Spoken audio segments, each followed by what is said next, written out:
खमागणी, मेरा नाम संतोष है और स्लीपी क्लासेस में आप सबका स्वागत है। आज हम बात करेंगे सिक्किम में आए हुए फ्लैश फ्लड के बारे में। Who is actually responsible for this disaster. सबसे पहला ये क्वेश्चन उठता है कि ये हुआ क्यों है। क्या ये एक नेचुरल फिनोमिना है, और अगर ये आर्टिफिशियल फिनोमिना है तो उसके लिए रिस्पॉन्सिबल कौन है। या इवन दो ये अगर नेचुरल फिनोमिना है तो क्या ये इतना सडन था कि इसके बारे में वार्निंग नहीं दी जा सकती थी। क्या है, क्या हुआ और क्यों हुआ, इन सब एस्पेक्ट के बारे में आज हम डिस्कस करेंगे। लेकिन अगर आप न्यूज़ का फॉलो कर रहे हैं तो आप एक टर्म पढ़ रहे होंगे, ग्लेशियर लेक आउटबर्स्ट फ्लड्स। क्या होते हैं ये ग्लेशियर लेक आउटबर्स्ट फ्लड? इन्हें शॉर्ट में हम ग्लोफ बोलते हैं। नहीं, गोल्फ नहीं है, ये ग्लोफ है, GLOF।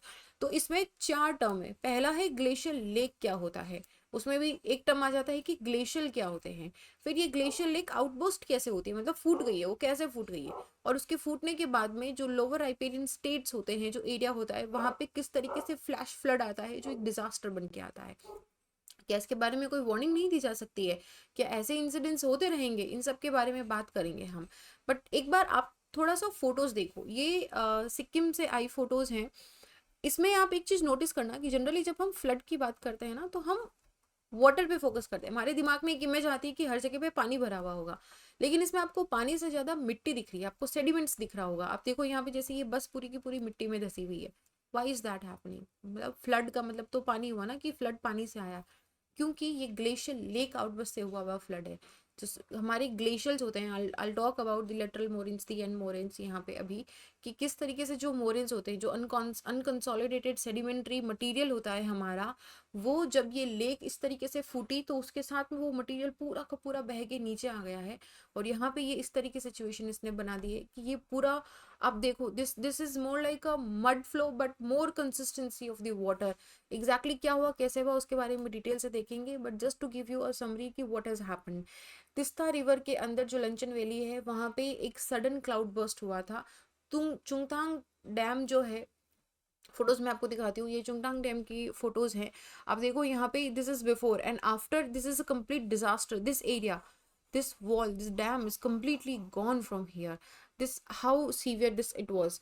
तो ये ट्रिगर दो तीन चीजों से हुआ था। एक तो जहाँ पे ग्लेशियर लेक है, वहां पे बहुत ज्यादा बारिश का पानी गिरा था, उसकी वजह से वो लेक ओवरफ्लो हो गई। Plus climate change and glacier melting की वजह से भी वहां पे पानी का कैपेसिटी ज्यादा ही था। और उस एक्सेस रेनफॉल की जगह से इस लाइक आग में घी डालने वाला सिचुएशन हो गया था। और सडनली वो इस तरीके से ग्लेशियर लेक फूटा कि वो पूरा का पूरा पानी बिना वार्निंग दी जा सकती थी, लेकिन वार्निंग सिस्टम एक्टिवेटेड नहीं था। और उसकी वजह से, और थोड़ा सा miscoordination into the administration also, this happened that the water like it flew like anything, और वो अपने साथ में सब कुछ बहा के लेके चला गया है। Why has this happened, where has this happened? Sikkim के नॉर्थ वेस्ट एरिया के अंदर साउथ लोनाक लेक है। ये एक ग्लेशियर लेक है जो 17,000 फीट की हाइट पे सिचुएटेड है।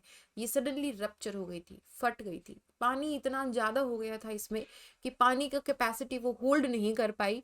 और वो पानी जो ओवरफ्लो हो गया था, जैसे कि आप बहुत सिंपल सिचुएशन में सोचो कि आपका एक यहाँ पे नल है, उस नल से टैप टैप करके पानी गिर रहा है, और यहाँ पे एक टब है, ठीक है। और यहाँ पे लेट्स से कि थोड़ी सी एंड चिंटियां हैं यहाँ पे, या फिर कोई भी आप मान सकते हैं कि यहाँ पे मिट्टी है थोड़ी सी। जब ये टैप टैप करके गिर रहा है पानी, तो आपको दिख रहा है कि अच्छा, इस टब की कैपेसिटी जब फुल हो गई है, तो आप या तो टैप बंद कर दोगे या फिर इस टब में से पानी आप निकाल दोगे। This is what you going to do. लेकिन अब टैप टैप तो गिर ही रहा है, बट सडनली सोचो किसी ने इसके अंदर एक मग या दो मग पानी और डाल दिया है। तो ये भर रहा था, बट ये बहुत ज्यादा सडनली भर गया है। और ये पानी जो इसमें था, रेदर देन कि इस पानी को निकाल दिया जाए कहीं पे, इसको जैसे कि भूटान में करा गया है, जैसे कि बाकी कंट्रीज के अंदर भी ऐसे एक्शंस लिए जाते हैं कि जब ग्लेशियर लेक ओवरफ्लो हो जाती है तो उसमें से पानी को निकाल दिया जाता है। लेकिन अगर आप नहीं निकालेंगे तो ये पानी ओवरफ्लो होगा, और ये पानी नीचे की तरफ बहेगा और एक डिजास्टर लेके आएगा। So this is what happened into the south Lhonak lake also. तो यहाँ पे ये पानी सडनली पूरा लेक फूटा, पानी डिस्चार्ज हुआ, डाउन स्ट्रीम रीजन के अंदर गया, जिससे फ्लड हुई। वो तिस्ता रिवर थी जो जिसमें जाके ये मिला, और इसने 4 डिस्ट्रिक्ट को इम्पैक्ट किया है। अब ये जो फ्लैश फ्लड है, ये ट्रिगर हुआ है, मैं बात कर रही हूँ ट्रिगर हुआ है।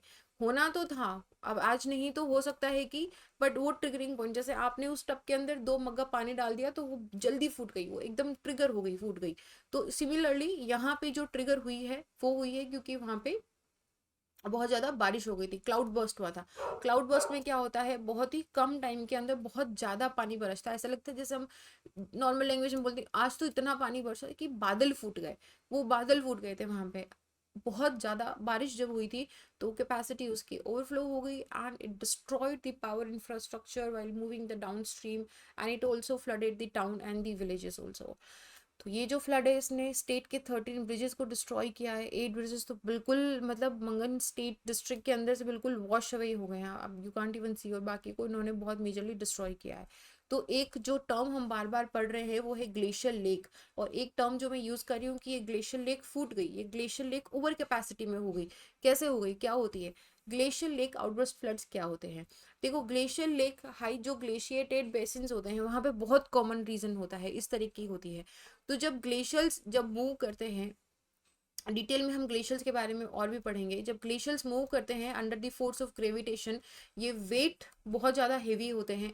जब ये मूव करते हैं तो अपने साथ में आप इसको ऐसे इमेजिन करो कि आपके पास एक बहुत हेवी कोई चीज़ है, लेट्स से कि आपके पास पंचिंग बॉक्स है, वो हेवी है, आप उसे उठा नहीं पा रहे हो, तो आप क्या कर रहे हो, जमीन पे उसे रगड़ के चल रहे हो। जब आप रगड़ के चलोगे तो आप देखोगे कि जहां से वो बॉक्सिंग बैग आपने रगड़ा है वहां पे एक खड्डा सा बनने लग जाएगा। क्यों? क्योंकि वो हेवी है और आप उसे रगड़ के खींच रहे हो। तो उसके अगर आप किसी रफ सरफेस पे खींचोगे तो आप देखोगे कि वहां से धीरे धीरे जो भी मटेरियल था, मिट्टी थी, वो खिसक गई है, एक लाइन सी बन गई है। सिमिलर लाइन बन जाती है जब ग्लेशियर्स मूव होते हैं नीचे की तरफ, ग्रेविटेशन के फोर्स में बहुत हेवी होते हैं। तो जब वो मूव होते हैं अपने साथ में अनकंसोलिडेटेड मटेरियल को लेके आते हैं एट अ पॉइंट। जो ग्लेशियर्स हैं वो अगर इस तरीके से मूव हो रहा है तो उनका मोरेन्स बनते हैं, इनके हम मोरेन्स बोलते हैं। तो एक तो लेटरल मोरेन जो उसके साइड में बनता है, और एक एंड मोरेन बनता है जो उसकी बिल्कुल एंड पोर्शन पे बनता है। नाउ ये ग्लेशियर क्योंकि वेट की वजह से मूव हो रहे हैं, ये नीचे एक डिप्रेशन क्रिएट कर देते हैं, बिल्कुल उसी तरीके से जैसे पंचिंग बॉक्स को जब आप खिसका रहे थे तो आपने देखा कि नीचे एक लाइन सी बन गई है, खड्डा सा बन गया है, हल्का सा खड्डा। इतना वेट नहीं है, ग्लेशियर का वेट कितना ज्यादा होगा, इन टन्स एंड टन्स होता है। अब ये जो खड्डा है यहाँ पे ये हल्का हल्का बड़ा होता जाता है, ये डिप्रेशन, ये डिप्रेशन है यहाँ पे। इसी खड्डे के अंदर जो ग्लेशियर का पानी है, मेल्टेड ग्लेशियर मेल्ट हो रहा है, उसका पानी इसके अंदर कलेक्ट होता जाता है। बहुत ही पिक्टोरियस होती है ये लेक्स, यहाँ पे जनरली लोग ट्रैकिंग के लिए जाते हैं, बहुत सुंदर होती है, नेचर की ब्यूटी है ये। लेकिन ये अगर आप आसपास देखोगे ना तो ये अनकंसोलिडेटेड मटेरियल से बनी है, सॉलिड लेक नहीं है। जैसे अगर आप किसी आर्टिफिशियल लेक को देखने जाते हो तो आप देखोगे कि उसके चारों तरफ सॉलिड सीमेंटेड बाउंड्री बनी होती है, यहाँ पे वो सीमेंटेड बाउंड्री नहीं है। ये जो मटेरियल था, सेडिमेंट्री रॉक्स थी, उन सबको इसी तरीके से एक बॉर्डर बन गया है, हल्का फुल्का सा लूज अनकंसोलिडेटेड बॉर्डर, और उसमें ये लेक क्रिएट हो गई है। अब इस लेक की कैपेसिटी है, अब कुछ सिनारियोज आप इमेजिन करिए कि क्लाइमेट चेंज की वजह से अगर ये ग्लेशियर्स बहुत जल्दी जल्दी मेल्ट हो रहे हैं तो इसका पानी कहाँ जाएगा? सबसे पहले तो लेक में जाएगा।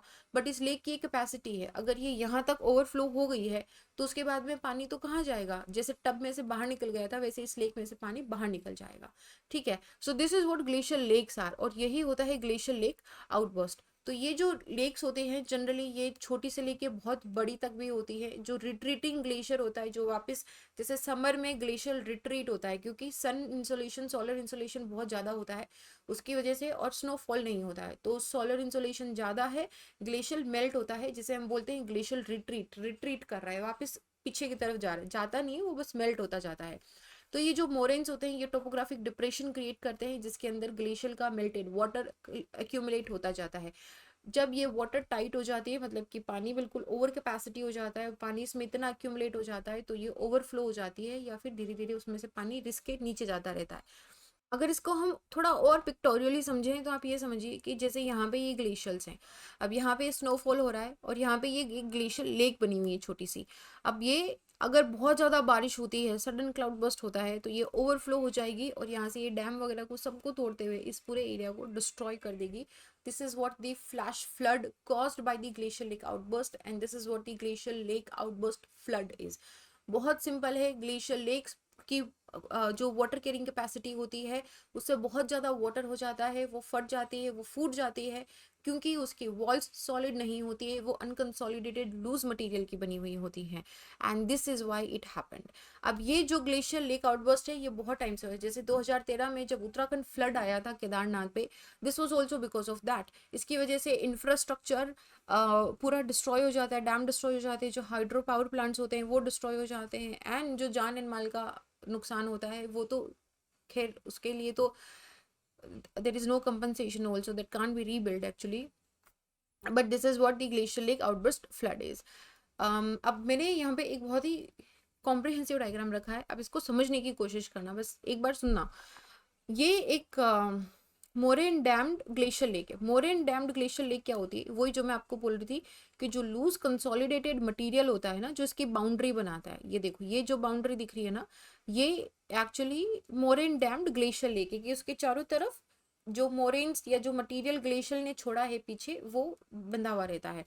अब ये इसके पोटेंशियल ट्रिगर्स क्या क्या हो सकते हैं, इसके पोटेंशियल ट्रिगर्स हो सकते हैं कि या तो ग्लेशियल कैल्विंग हो जाए, मान लो कि यहाँ से ग्लेशियर का एक टुकड़ा टूट के गिर जाए, जैसे आपने अंटार्कटिका के अंदर सुना होगा कि कभी कभी जो हमारी आइस कैप्स होती हैं उसमें से एक बहुत बड़ा चंक आइस का टूट के गिर जाता है। आपने आर्कटिक की अगर कोई डॉक्यूमेंट्री देखी तो आपने वहां भी देखा होगा कि जैसे कोई बहुत बड़ा आइस कैप है या कोई बहुत बड़ा ग्लेशियर का चंक है, अगर वो टूट के गिरता है, मेल्टिंग की वजह से वो वीक हो जाता है, वो टूट के गिरेगा तो सडनली यहाँ पे वेव्स जनरेट होती हैं। ये जो वेव्स जनरेट होती हैं ये अब क्या हुआ कि इसका वॉल्यूम सडनली इंक्रीज हो गया है, अब ये ओवरफ्लो हो जाती है। या फिर अगर ice fall from the hanging glacier, अगर जैसे कि यहाँ से देखो ये बी है पॉइंट, यहाँ से अगर कोई भी आइस फॉल होती है तो भी सडनली उसमें वॉल्यूम बहुत ज़्यादा हो जाएगा, ओवर कैपेसिटी हो जाएगी उसकी। या फिर कोई रॉक आइस या स्नो एवेलांच अगर होता है, again a very sudden movement into this which disturbs it's stability, which disturbs it's balance, तो उसकी वजह से।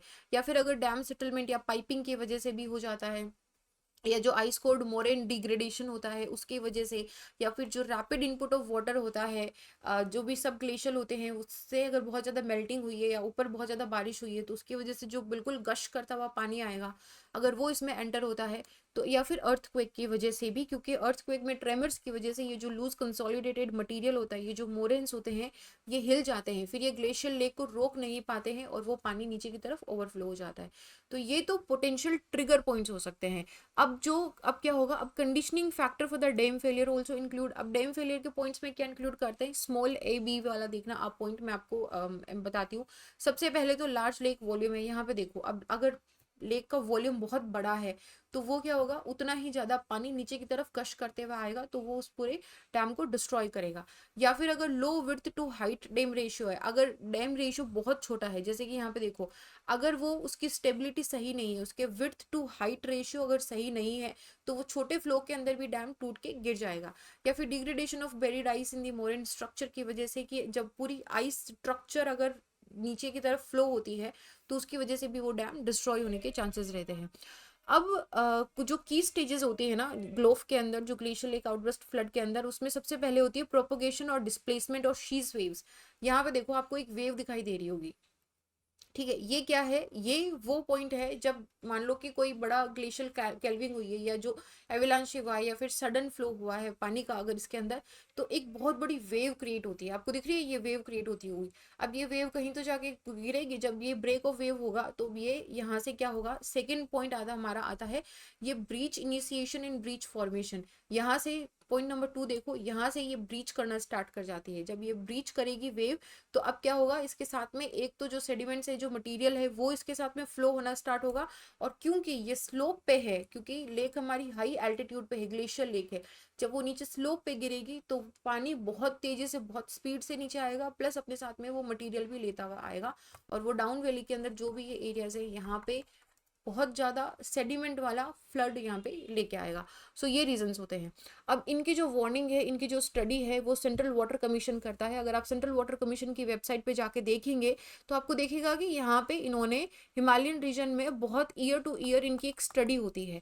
अब यहाँ पे एक पॉइंट देखना, आपको दिखेगा glacier lake outburst flood study in south Lhonak lake in Sikkim. अगर आप इस डॉक्यूमेंट को ओपन करके देखोगे, this was a warning which was given to the government same as it was given in the Uttarakhand also. अगर आप इस डॉक्यूमेंट को ओपन करके देखेंगे, यू विल सी कि this document is of 2015, it is dated March 2015, जिसके अंदर ये वार्निंग दी गई थी कि किस तरीके से ये जो साउथ लोनाक लेक है ये आउटफ्लो हो सकती है, this is dangerous. So was it sudden? No, it was not sudden. It was told. The actions were not taken. An early warning system was not built in place for this. And that is why this disaster has happened. Could it have been prevented? Yes, it was prevented. Can the same events are likely to happen in future? Yes, they are happening. They're happening everywhere in Himalayas. They're happening wherever the glaciers are. Why this is happening?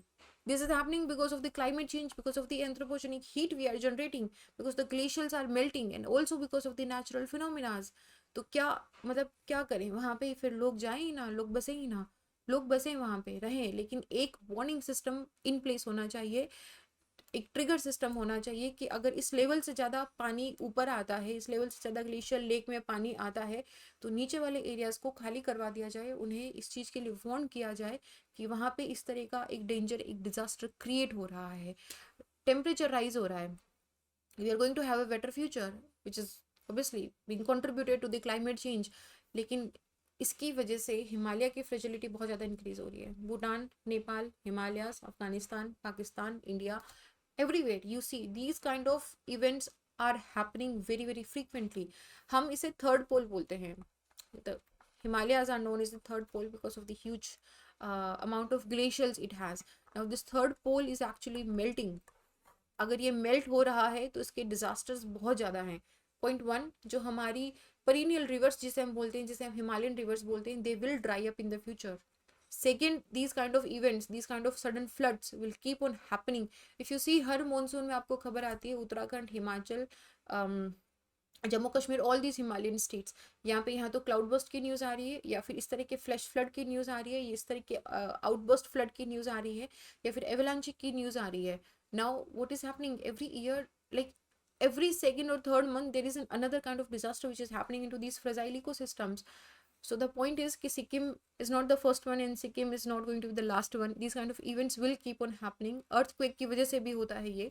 और हिमालयाज में अगर आप recently आपने देखा होगा कि बहुत, दिल्ली के अंदर अगर आप रहते हो या आप नदर्न एरिया में रहते हो, then you must have felt कि ट्रेमर्स आए हैं, काफ़ी फ्रीक्वेंटली आना स्टार्ट हो गए हैं अभी। Now this is another example of why this is happening. तो फ्रीक्वेंसी इंक्रीज होती जाएगी इनकी, तो हमें करना क्या है? फर्स्ट, एक early warning system in place होना चाहिए। दूसरी, इन ग्लोव्स की कंटिन्यूसली स्टडी होनी चाहिए कि इनमें इनकी इनकी वाटर कैरिंग कैपेसिटी कितनी है। जैसे कि भूटान ने कुछ मेजर्स लिए थे and Bhutan actually averted a very very big disaster. इन्होंने आइडेंटिफाई करी एक इसी तरह की लेक जो ओवरफ्लो होने वाली थी और वो बहुत बड़ी थी। इन्होंने, भूटान के गवर्नमेंट ने इस लेक में से पानी को एक्चुअली मैन्युअली, इस पानी को इस लेक में से निकाला गया है ताकि ये लेक ओवरफ्लो हो गए, ये फ्लड की सिचुएशंस ना लेके आए। सेम तरीके के स्टेप्स इंडिया में भी लिए जा सकते हैं और लेने चाहिए, क्योंकि जो लोअर राइपेरियन स्टेट्स हैं, जो नदर्न इंडिया में जो बेल्ट है जहाँ पे ये डिजास्टर होने के चांसेस बहुत ज़्यादा है, जो सबसे ज़्यादा इम्पैक्टेड होंगे, वहाँ पे पॉपुलेशन बहुत ज़्यादा है, high density of population है। Even though I'm not talking about the high density of the population, even 10 people are living there, it becomes, even one person is living there, it becomes the responsibility of the government that they take preventive measures। Yeah, well this is it। अगर आपको कुछ question है glove के बारे में, या फिर very soon we are also launching a course on geography from basic to advance, जिसकी डिटेल्स हम बहुत जल्दी आपके साथ शेयर करेंगे। Well this is it from my side. Let's hope that in future such kind of incidences doesn't happen, क्योंकि scientist study करते हैं, वो अपनी रिसर्च रिपोर्ट भी देते हैं, we just have to put a team together, we just have to give attention to these research reports and have to take it seriously, so these kind of disasters does not happen again and again। Well, this is it from my side, I'll see you guys in the next lecture। Bye, Jai Hind।